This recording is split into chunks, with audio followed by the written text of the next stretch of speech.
Hello दोस्तों, I hope आप सभी अच्छे होंगे और अपना पढ़ाई कर रहे होंगे।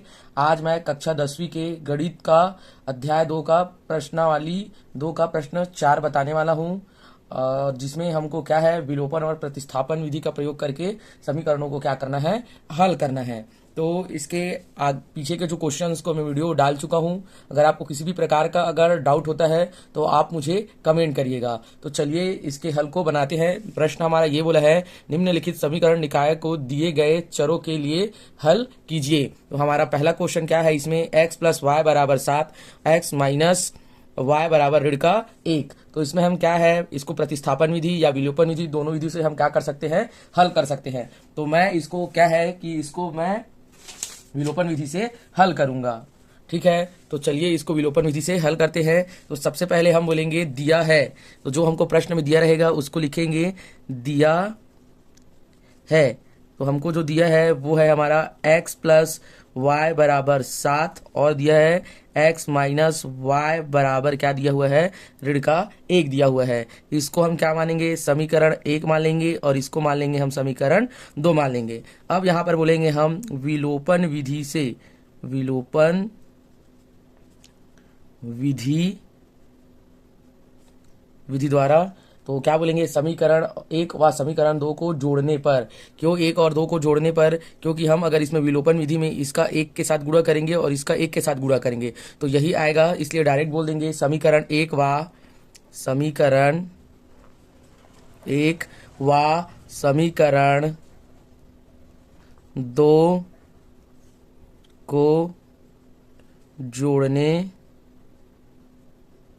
पर। तो चलिए समीकरण 1 और 2 को क्या करते हैं, जोड़ते हैं।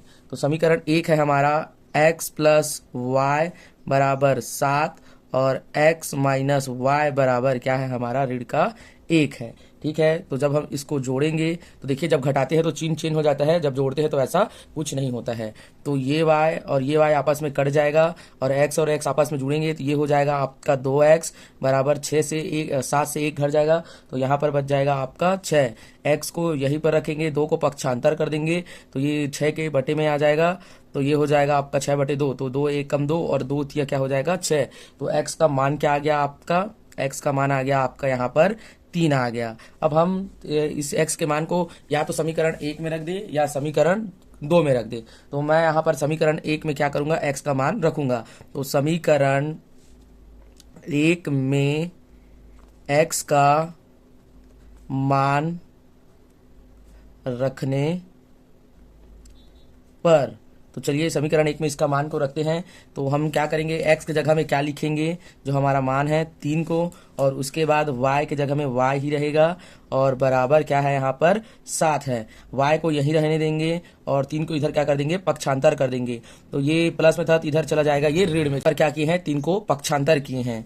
अब y बराबर क्या हो जाएगा हमारा 4 हो जाएगा, 7 से 3 निकलेगा तो ये हमारा y का क्या निकल गया, वैल्यू निकल गया। ठीक है, हम यहाँ पर बोल देंगे समीकरण का हल। अतः समीकरण का हल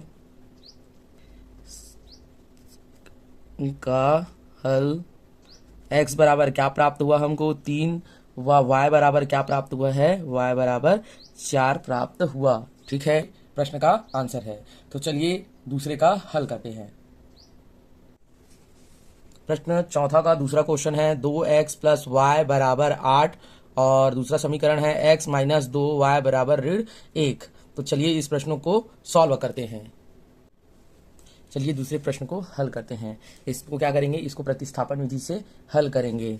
तो हम यहाँ पर लिखेंगे इसके हल में प्रतिस्थापन विधि से,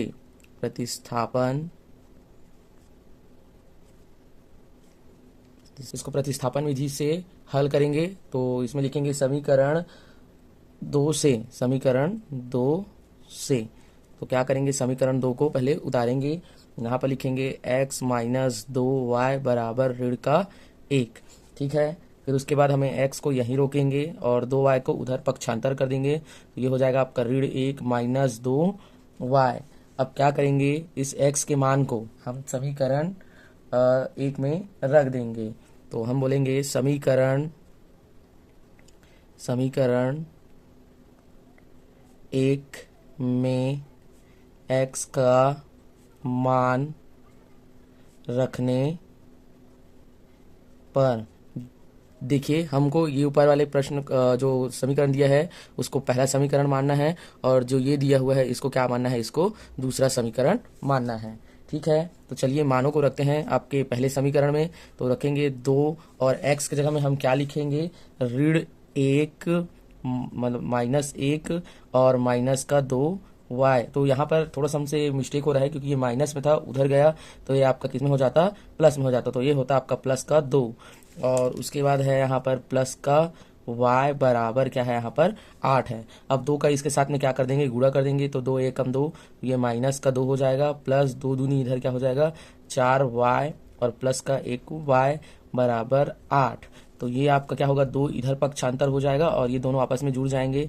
तो ये आपका हो जाएगा 4 और 1 हो गया आपका 5y, और बराबर 8। और इधर ऋण में था 2, उधर जाएगा तो किस में चला जाएगा, प्लस में चला जाएगा। 5y बराबर ये क्या हो गया आपका 10। y को यहीं रोकेंगे और इधर इसको 5 को पक्षांतर कर देंगे। तो 10 बटे क्या हो जाएगा 5, 5 एकम 5 और 5 दूनी 10। मतलब कि y का जो वैल्यू कितना आ गया आपका 2 आया। अब हम इस y के मान को क्या करेंगे, हम चाहेंगे तो इसको दूसरे समीकरण में रख सकते हैं या पहले समीकरण में रख सकते हैं। तो मैं बोलूँगा समीकरण 2 में, समीकरण 2 में y का मान रखने पर। तो चलिए रखते हैं मानों को। तो हमारा x की जगह में क्या रहेगा, x रहेगा -2, y की जगह में क्या रहेगा आपका 2 रहेगा, y की जगह में क्या रहेगा यहाँ पर गुणा के रूप में 2, और बराबर में क्या है उस समीकरण 2 के ऋण का 1। तो ये हो जाएगा आपका 2 दूनी 4, माइनस का ये हो जाएगा 4, और ये ऋण का 1, इधर 4 को उधर पक्षांतर करेंगे तो x बराबर ऋण 1, ऋण का 4 था, इधर जाएगा तो धन का 4 हो जाएगा, और ये निकल जाएगा x का मान आपका 3। तो अतः समीकरण का हल क्या होगा, x बराबर 3 होगा और y बराबर क्या आएगा आपका 2 आएगा। यही समीकरण का क्या है, हल है। तो हम इसमें लिख कर बता सकते हैं, अतः समीकरण का हल x बराबर क्या आया आपका 3 आया, और y बराबर क्या आया आपका 2 आया। तो चलिए इसके नेक्स्ट प्रश्न को सॉल्व करते हैं। अगर किसी प्रकार का डाउट हो रहा होगा तो आप मुझे कमेंट करिएगा। देखिए, ये क्वेश्चंस को हम विलोपन विधि से बना सकते हैं और प्रतिस्थापन विधि से भी बना सकते हैं। आपको जो भी विधि सरल लगता है आप उन्हीं विधियों से इनको सॉल्व करिएगा। ठीक है।